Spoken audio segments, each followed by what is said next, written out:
사람이 살아가면서 필연적으로 마주하게 되는 상황이 있다면 바로 죽음이라는 상황입니다. 죽는다는 것은 인간이 피할 수 없는 인생의 끝입니다. 불확실한 미래로 가득 차 있는 우리의 삶 가운데 오직 확실한 것이 있다면 지금 내가 살아있다는 것과 그리고 또한 언젠가 죽게 될 것이라는 그 점일 것입니다. 그러나 많은 사람들은 살아있다는 것에 대하여 즐겁고 감사하게 생각하고 살아가면서 또한 한편으로 나에게 다가오는 그 죽음에 대해서, 확실한 죽음에 대해서는 외면하고 인정하지 않으려는 그러한 경향이 있습니다. 그러나 건강한 사람이 어느 날 갑자기 하나님의 부르심을 받고 우리 곁을 떠나는 것을 우리는 종종 바라보곤 합니다. 갑자기 닥치게 된 이러한 일이 매우 현실감이 없어지고 당황스러울 때가 있습니다. 그러나 그런 상황을 보면서도 그것이 나에게 다가올 일이라고까지 생각하는 사람은 그렇게 많지 않습니다. 사람이 가장 죽음에 가까이 경험을 하게 되는 것, 죽음을 가까이 경험하게 되는 것은 바로 병에 들었을 때입니다. 건강한 사람은 삶에 대하여 감사를 하지만 병에 들어 시름시름 앓고 있는 사람은 죽음에 대하여 생각하게 됩니다. 쉽게 이야기하자면 건강하지 못하고 병들어 있는 사람은 그 삶이 손상되어 있는 것입니다. 그 부서진 일상생활 속에서 자신을 향해 다가오는 죽음의 그림자에 대하여 제 기능을 다하지 못하는, 내 마음대로 움직이지 못하는 이 육신 속에서 그 다가오는 죽음에 대해서 생각을 하게 된다는 겁니다. 그렇기에 병에 걸리게 되면 누구나 우울해집니다. 한낱 감기에 걸려서 내가 시름시름 앓고 있을 때 그 삶이 무기력해지고 귀찮아서 죽을 것 같을 때가 많이 있습니다. 암에 걸렸다고 생각을 해보시기 바랍니다. 시한부 인생을 선고받았다고 우리가 이 자리에 함께 모여 있습니다. 현대의학으로 고칠 수 없는 병에 내가 걸렸다고 생각이 들 때 아마 어째서 이러한 고난이 찾아왔는지 억울하고 한탄스러울 것입니다. 질병은 사망에 대한 경고이며 우리 예비 절차이기 때문입니다. 그리고 오늘 시편 6편에서는 고통과 괴로움 속에 걸려서 몸부림치고 있는 이 시편의 기자가, 병에 걸려 아픔하고 있는 시편의 기자가 하나님 앞에 간구하고 있는 기도가 등장합니다. 사람은 어떻게 고통과 괴로움 속에서 아프고 신음하는 가운데 하나님 앞에 우리는 기도할 수가 있을까요? 지금 내가 건강하여 내 육신이 움직이는 가운데 하나님 앞에 엎드리는 것이 아니라 고통 가운데 기도해야 한다면 우리는 과연 어째서 하나님 앞에 기도를 해야 하는 것입니까? 시편 6편을 노래하는 시인이 누구인지 정확히는 확정 지을 수가 없습니다. 하지만 많은 부분에 있어서 이 시는 다윗의 시로 알려져 있습니다. 다윗이라고 하는 인물은 이 자리에 계신 성도님들이 아시는 바와 같이 매우 유명한 이스라엘의 두 번째 왕입니다. 그러한 다윗이 경험하고 있는 괴로움의 상황이 바로 시편 6편의 상황이라고 할 수 있다는 것입니다. 그리고 지금 다윗은 시편 6편에서 노래하기를 그 육체의 괴로움과 영혼의 슬픔이 함께 깃들어 있는 매우 절망적인 상황이라는 것을 우리는 그 내용 안에서 찾아볼 수가 있습니다. 그 이유는 많은 학자들이 생각하기로 압살롬의 반역 때문이라고 여깁니다. 다윗의 인생에 있어서 가장 살면서 어려웠던 순간을 꼽으라고 한다면 바로 이 압살롬의 반역이라고 할 수가 있습니다. 사업을 하는 사람이 그냥 실패하면 괜찮지만 그 믿었던 사람, 나와 함께 사업을 했던 내가 믿었던 사람에게 배신을 당하면 그 실망함과 착잡함은 더욱 힘든 시간을 보내게 합니다. 친구들 사이에 싸우고 다툴 수 있습니다. 하지만 나와 친했던 그 친구가 뒤에서 나를 욕하고 험담하며 이간질했다는 소식, 내가 가장 친했다고 생각했던 그 친구가 실제로는 나에 대해서 험담을 하고 욕하고 시기하고 질투하고 있었던 존재라는 것을 내가 알았을 때 그 배신감은 이루 말할 수가 없습니다. 그 마음은 무너질 것입니다. 삶의 어려움 가운데 여러 가지가 있겠지만 육체적으로 힘들고 어려움 가운데 직면하는 것이 아니라 자신이 믿었던 사람에게 배신당하는 것은 인생에 있어서 씻을 수 없는 상처를 남기기도 합니다. 그리고 오늘 본문 시편 6편의 배경은 이처럼 믿었던 사람의 배신을 경험하고 있는 다윗의 이야기이기도 합니다. 내가 상대방을 믿고 신뢰하였던 마음이 크면 클수록 배신으로 오는 상처는 감당하기 어렵습니다. 특히 그 믿음의 대상이 내가 사랑하였던 자녀일 경우 그 배신으로 오는 상처는 더욱 큽니다. 내가 사랑하는 아들과 딸이 그토록 아끼고 보살폈던 아이들이 나의 믿음을 배신했던 경우 나는 한 번 더 믿어보고 싶습니다. 아니다, 뭔가 잘못됐다, 그 아이가 나에게 이런 짓을 할 리가 없다 생각을 하면서 어떠한 사정이 있을 것이라고, 어떠한 사정이 분명히 있을 거야, 아무 이유 없이 그러진 않았을 거야 생각하고 또 생각합니다. 다윗은 목동으로 시작해서 한 나라의 장군이 됩니다. 이스라엘 두 번째 왕으로까지 성공을 한 인물입니다. 이스라엘 역사 가운데 가장 위대한 인물, 지금 와서 그들에게 물어보아도 나는 다윗을 위대한 왕으로 여깁니다 이야기합니다. 그 인생을 살펴보면 매우 파란만장합니다. 왕이 될 때까지 경험해왔던 고생은 이루 말할 수가 없습니다. 골리앗과의 싸움으로 영광을 얻는가 싶었더니 사울 왕의 시기와 질투로 인해 그는 죽음의 위기를 경험하고 블레셋으로 애굽으로 도망칩니다. 왕이 되기까지 수많은 전장을 누비고 살았지만 이스라엘 사람들을 그 가운데 돕기도 합니다.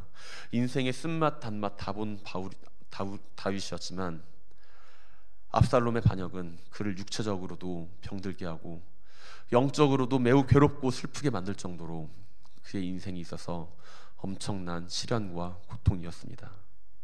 모든 성도님들이 알고 계시는 바와 마찬가지로 압살롬의 반란은 실패로 끝납니다. 그리고 압살롬은 요압에 의해 죽임을 당합니다. 압살롬의 죽음 소식을 들은 다윗은 매우 슬퍼하며 애곡합니다. 자신에게 반기를 든 아들인데, 왕위를 찬탈하고 나를 죽이려고까지 했던 그 아들인데 그 아들의 죽음을 슬퍼합니다. 어째서 그 아들이 죽어야 하는가? 내가 대신 죽었어야 됐는데. 그 모습을 본 요압 장군은 다윗을 향해 꾸짖습니다. 당신을 향해 생명을 바친 병사들이 돌아오고 있는데 당신은 어째서 울고 있습니까? 자신을 죽이려고까지 했던 아들을 잃어버린 한 아버지의 모습입니다. 그리고 이처럼 사랑하는 아들이 자신을 배신했다는 그 사실은 다윗에게 큰 상실감을 안겨주었습니다. 이러한 다윗이 가진 상실감은 시편 6편 1절에서부터 3절까지의 내용에서부터 찾아볼 수 있습니다. 시편 6편의 서두를 장식하는 고뇌에 찬 부르짖음, 그 부르짖음은 지금 그가 처한 상황에서 영적인 고통과 육체적인 질병에 대해서 몸부림치고 괴로워하고 있는 다윗의 모습입니다. 시편 6편에서 다윗은 여호와 하나님께 부르짖습니다. 여호와여, 주의 분노로 나를 책망하지 마시오며 주의 진노로 나를 징계하지 마소서. 내가 수척하였사오니 내게 은혜를 베푸소서. 여호와여, 나의 뼈가 떨리오니 나를 고치소서. 나의 영혼도 매우 떨리나이다. 여호와여, 어느 때까지이니까. 절망과 좌절 가운데 육체의 고통과 신음 속에서 그 영혼조차 떨리는 슬픔 속에서 그는 하나님께 기도하기를 자신을 버리지 말아달라고 간절히 기도합니다. 절망과 두려움의 이유는 그가 처한 고통과 근심과 슬픔 때문이 아닙니다. 그가 낙심하고 있는 좌절의 이유는 사랑하는 아들로 인한 배신의 상처 때문이며 그 원인이 자기 자신에게 있음을 알고 있기 때문입니다. 그 사실을 알고 있는 다윗은 나라고 하는 한 인간의 부족했던 삶의 모습으로 하나님 앞에 떨며 기도하며 눈물로써 간구하고 있습니다. 다윗은 육신의 고통과 그 영혼의 슬픔 가운데 그 원인이 하나님을 향하여 잘못한 자신의 행실에 있었음을 떠올렸을 것입니다. 병에 걸려 신음하는 사람, 슬픔에 차 숨을 쉬기조차 어려운 사람은 자신의 지난 과거를 돌아봅니다.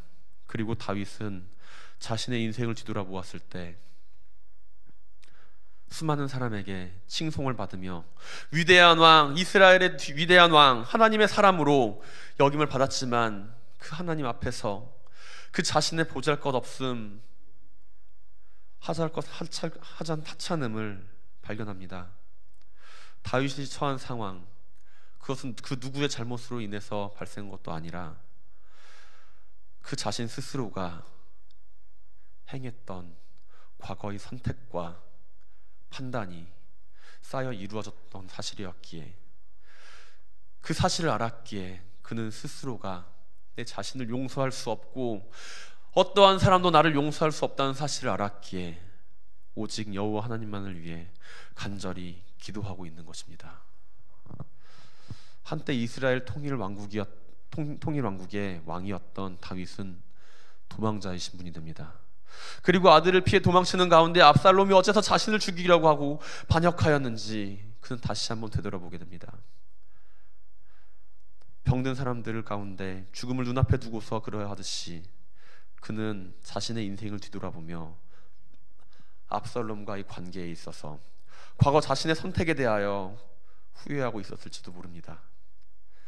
내가 만약 우리아의 아내 밧세바를 취함으로써 하나님 앞에 범죄하지 않았더라면, 암논이 압살롬의 누이 다말을 강간할 때 내가 그토록 무력하게 대처하지 않았을 텐데, 압살롬의 마음이 골마서 종양처럼 터지기 이전에 내가 압살롬을 피하는 것이 아니라 그를 불러서 올바른 처분을 결정하고 함께 대화를 했다면 아버지와 아들의 관계가 이처럼 원수처럼 되지 않았을 것이고 그가 나에게 반란을 하지도 않았을 텐데, 이러한 생각들이 다윗의 머릿속을 헤집고 다녔을 것입니다. 그리고 그 모든 선택과 행동이 부족했음을 다시 한번 하나님 앞에 고백합니다. 하나님께서 나를 떠나지 마시기를 간절히 기도하고 있습니다. 우리가 경험하는 슬픔과 괴로움 가운데 대부분은 과거의 잘못된 선택을 후회하는 것입니다. 그리고 그 가운데 우리는 만약이라는 단어를 떠올립니다. 쉽게 이야기해 내가 선택했던 지난 일들이 나에게 슬픔과 고통으로 다가올 때 우리는 그 상황, 내가 처해 있는 이 상황, 슬픔과 고통의 상황을 후회하는 것이 아니라 내가 지난날 선택했던 잘못, 내가 이 고통과 슬픔을 불러일으켰던 그 고통의 순간들, 그 원인이 되었던 그 선택의 순간을 후회한다는 것입니다. 내가 병에 걸려 신음하고 있다면 내가 과거에 좀 더 건강에 신경 쓰지 못했던 내 자신의 어리석음을 판단하고 후회합니다. 사랑하는 이와의 이별이 슬픈 이유는 내가 두 번 다시 그 사람과 만날 수가 없기 때문입니다. 그 가운데 만약 내가 그 사람과 다시 한번 만날 수가 있다면 그 사람에게 헤어지자는 말을 하는 대신에 다른 선택을 할 텐데, 이렇게 생각합니다. 단순한 이별이 아니라 영원한 이별 가운데 우리가 더욱 슬퍼하는 이유는 과거에 함께했던 순간들 가운데 내가 그에게 잘못했던 선택의 순간들이 떠오르기 때문이며, 앞으로 내가 그 사람과 함께하는 가운데 그 사람이 나에게 선택의 순간을 제공해 주지 않기 때문입니다. 만약 과거로 돌아간다면 내가 사랑한 사람을 조금 더 기쁘게 할 텐데라는 후회를 그 가운데 하기 때문에 그 이별이 슬픕니다.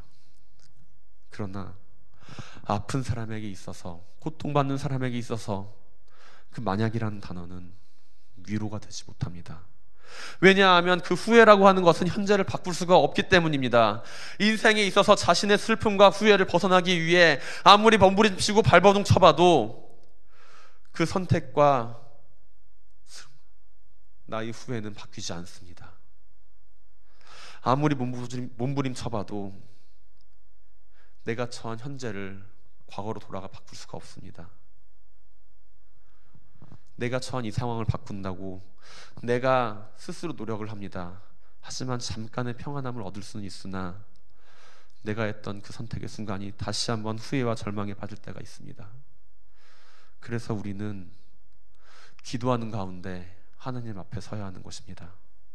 바꾸지 못하는 과거에 매여서 그 슬픔 가운데 그 결정을 후회하고 있는 것이 아니라, 내가 그 슬픔을 극복하지 못해서 두려움에 떨고 있는 것이 아니라 하나님 앞에 엎드리며 그 앞에 기도하며 나아가야 합니다. 다윗은 이 사실을 잘 알고 있었습니다. 그래서 하나님 앞에 엎드리며 자신의 이토록 비참한 상황을 눈물로써 조아립니다. 더 이상 육체적으로나 영적으로나 자신이 당한 고난을 감당할 수 없으므로 하나님께 은혜로운 방법으로 자신을 지켜주기를 필사적으로 간구하고 있습니다. 다윗은 하나님 앞에 엎드리는 것 외에는 자신을 지킬 방법이 없음을 알고 있습니다. 자신을 지킬 방법이 더 이상 없다. 나에게 내 자신을 지킬 방법은 더 이상 없구나. 그는 단지 구합니다. 어느 때까지입니까? 어느 때까지입니까? 기다리는 것밖에 할 수 없으나 그것이 가장 최선이며 아무런 값없이 주시는 하나님의 은혜밖에 자신이 처한 이 고난의 상황을 극복할 수 없음을 고백합니다. 사랑하는 갈릴리 교회 성도 여러분, 다윗은 하나님 앞에서 자신의 육체의 고통과 영혼의 탄식과 주체할 수 없는 그 슬픔을 눈물로써 고백합니다. 그가 여호와 앞에 바라는 것, 그것은 단 한 가지입니다. 자신의 연약함을 주님께서 바라봐 주시는 것, 그것입니다. 슬픔과 연약함 속에서 지쳐 쓰러지며 밤마다 눈물로써 침상을 띄우고 요를 적시는 그 슬픔을 견디기 위해서, 앞으로 나아가기 위해서 다윗은 살아계신 하나님께 자신을 버리지 마시기를 간절히 구합니다. 자신의 영혼을 주님의 사랑에 매어서 그 사랑으로서 구원해 주시기를 간절히 구합니다. 그 눈물의 기도는 자신의 약함을 인정하는 기도이며, 그 눈물은 자신의 도움을 구하는, 하나님께 자신의 도움을 구하는 그 눈물의 기도입니다. 어려운 인생 가운데 내가 견디기 힘들고 어려운 환난과 고난이 나에게 닥쳐올 때 기도하시기 바랍니다. 하나님을 떠나지 말고 기도하는 가운데 문제의 해결을 바라보시기 바랍니다. 기도하는 가운데 살아계신 하나님을 경험하게 되시기 바랍니다. 오늘 시편에서 다윗은 하나님 앞에 간절한 눈물로 기도합니다. 기도의 용사라고 여겨지는 다윗입니다. 하나님 앞에 의로운 왕이라고 여겨지는 다윗입니다. 그러나 다윗도 인생의 절망을 피해갈 수 없었습니다. 물론 우리가 세상을 살아가며 이러한 고난의 자리에 서지 않는 것이 제일 중요합니다. 그러나 내가 언제나 하나님의 뜻대로 살았다고 다짐할 수 없습니다. 내가 하나님을 따르지 않은 많은 순간에 있어서 내 순간순간이 저질렀던 모든 죄악들이 하나님 앞에서 항상 심판을 받지는 않습니다. 그러나 사소한 나비가 날갯짓을 함으로써 그 영향이 태평양에 태풍을 불러일으키는 결과로도 나타날 수가 있습니다. 나에게 고난이 찾아오면 내가 주체할 수 없는 슬픔으로써 영혼이 떨리고 나의 육신이 병들어 쓰러져 감당하기 어려울 때, 그때 시편 6편의 내용을 떠올리며 기도하시기 바랍니다. 우리가 후회하고 좌절하고 절망에 빠져 있을 때, 지난날의 선택을 바라보는 것이 아니라 살아계신 하나님을 다시 한번 의지하고 슬픔 가운데 아직도 나를 버리지 않으시는 하나님께서 나와 함께 한다는 그 사실로 힘과 위로를 얻으시기를 주님의 이름으로 부탁을 드립니다. 기도하는 사람이 하나님께서 자신과 함께 한다는 확신을 가지게 되면 담대하게 어려움을 극복해 나가는 확신을 가지게 됩니다. 기도 응답의 확신입니다.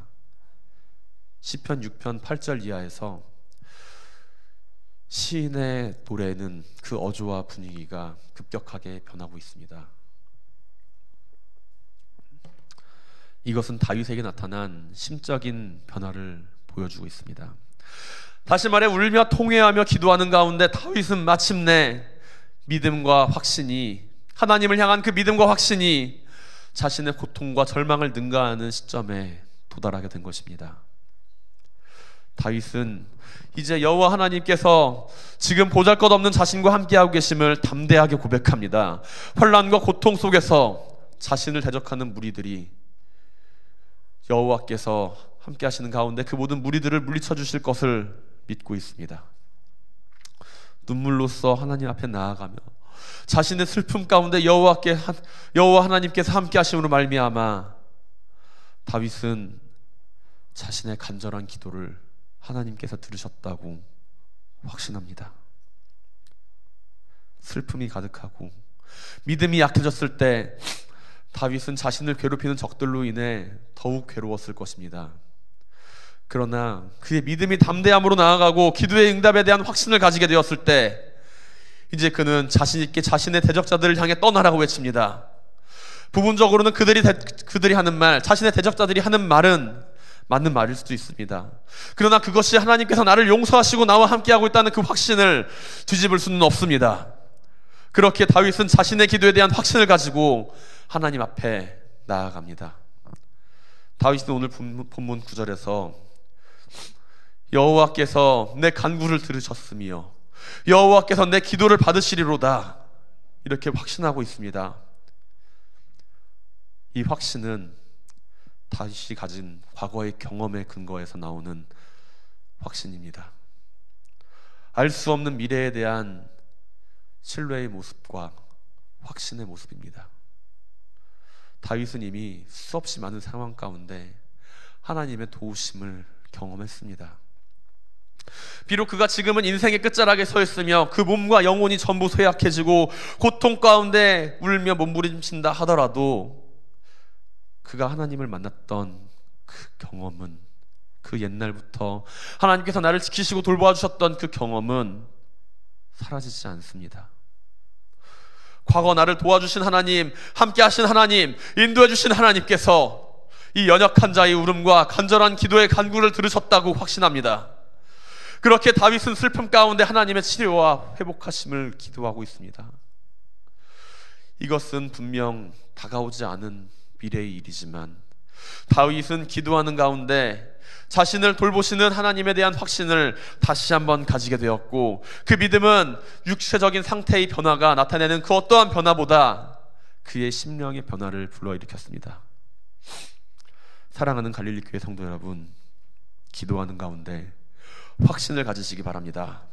내가 슬픔 가운데 기도하며 하나님께 매달리면 하나님은 우리의 연약함을 바라보시며 그 가운데 응답해 주신다는 확신을 가지시기 바랍니다. 슬픔 가운데 기도하면 나에게 필요한 분은 오직 한 분 하나님이라는 확신을 가지시기 바랍니다. 하나님께서 나와 함께 하시면 내가 능히 못할 것이 없다는 확신을 가지시기 바랍니다.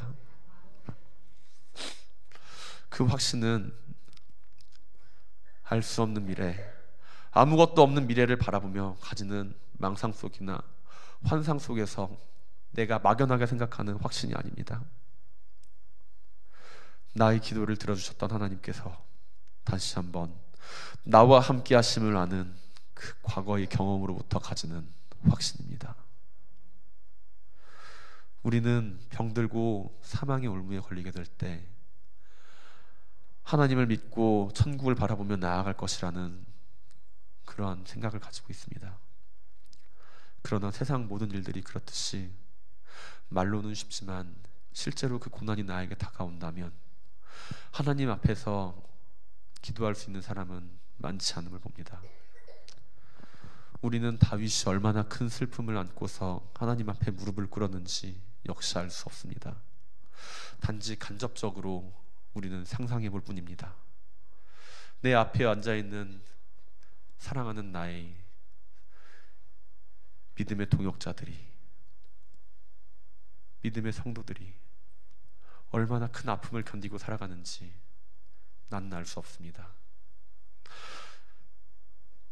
내 사랑하는 아들과 딸들이 세상을 살며 힘들어하는 것을 나는 대신 힘들어할 수가 없습니다. 그러나 하나님은 그 모든 것들을 알고 계십니다. 위로해 주실 수 있습니다. 그렇기에 우리는 기도하는 것입니다. 하나님 앞에 기도할 수 있는 것입니다. 그리고 이 밤 함께 모여 기도하는 가운데 하나님의 은혜가 함께하며 나와 여러분과 함께하고 있다는 그 확신, 하나님의 그 크신 은혜가 우리 가운데 함께하고 있다는 그 확신이 우리 가운데 있는 귀중한 밤이 되기를 기도하는 가운데 경험하는 성도님들이 되시기를 주님의 이름으로 부탁을 드리겠습니다. 기도하겠습니다.